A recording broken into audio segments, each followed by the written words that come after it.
Students, welcome back to my channel. कैसे हो आप सब? उम्मीद करती हूँ बेटा सभी अच्छे होंगे और अपना ख्याल भी रख रहे होंगे।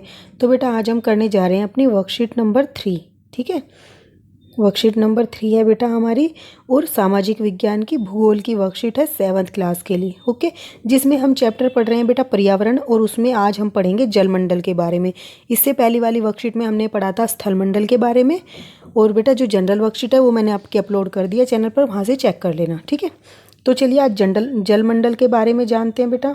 यहाँ पर देखो, आप डायग्राम में दिखाया गया है जलमंडल, देखो ये रहा। ठीक है, और ये था हमारा जो पढ़ा था हमने स्थलमंडल के बारे में। तो जलमंडल क्या होता है? जल के अक्षेत्र को जलमंडल कहते हैं, यानी कि जहाँ पर जल होता है बेटा उस अक्षेत्र को जलमंडल कहते हैं।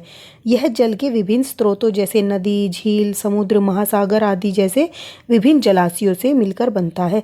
ठीक है, जलाशय मतलब जहाँ पर जल होता है बेटा, उन सभी स्रोतों से मिलकर ये बनता है जलमंडल। ठीक है, यह सभी प्राणियों के लिए आवश्यक है। और जल जो बेटा सभी प्राणियों के लिए आवश्यक होता है।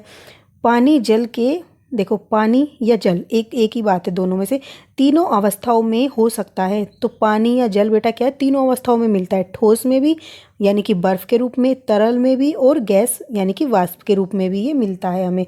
ठीक है, आपने भी देखा होगा इसको तीनों रूप में। अब यहाँ पर बेटा क्या बोला गया है? निम्नलिखित जल स्रोतों की पहचान कीजिए। तो यहाँ पर बेटा आपको जो जल स्रोत दिए गए हैं, तो यहाँ पर देखो फर्स्ट, इसमें आपको क्या दिखाई दे रहा है?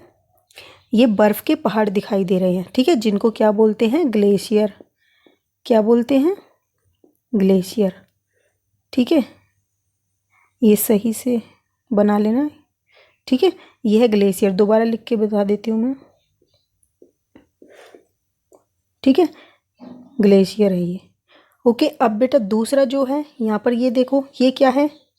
ये है नदी। ठीक है, दिख ही रही है बेटा ये तो सबको।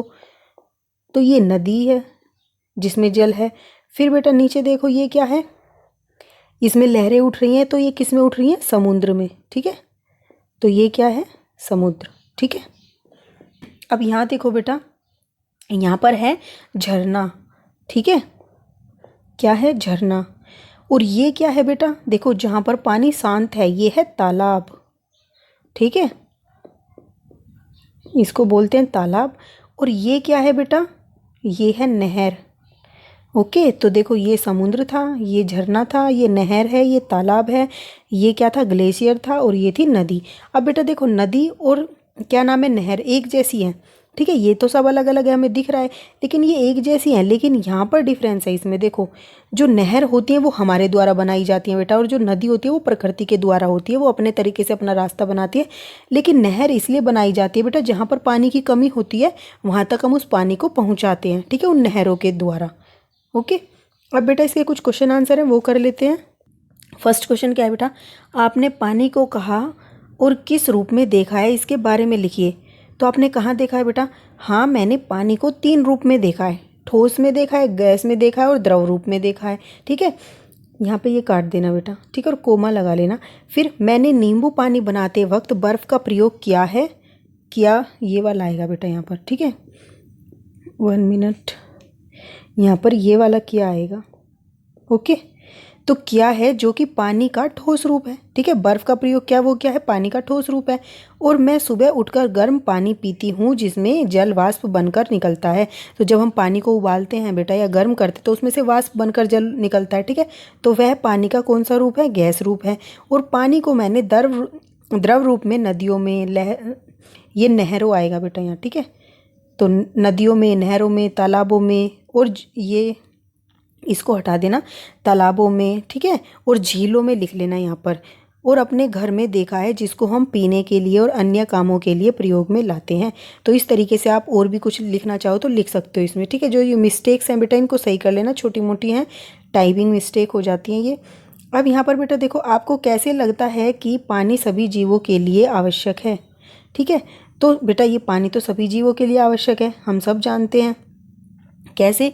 पानी सभी जीवों के लिए आवश्यक है। पानी के बिना कोई भी जीवित प्राणी जीवित नहीं रह पाएगा। क्यों? क्योंकि हमारे शरीर में होने वाले विभिन्न उपापचयी क्रियाओं के लिए भी जल की आवश्यकता होती है। उपापचयी क्रियाएं क्या होती हैं बेटा? जैसे कि भोजन का पाचन हो गया, अवशोषण हो गया, उत्सर्जन हो गया, ये सभी प्रक्रियाओं में जल की आवश्यकता होती है। ठीक है, फिर और पौधे भी होते हैं बेटा, जो पौधे भी अपना भोजन बनाने के लिए जल का प्रयोग करते हैं, जिसके द्वारा वे खनिज लवणों को जमीन से पत्तियों तक पहुंचाने का कार्य करते हैं।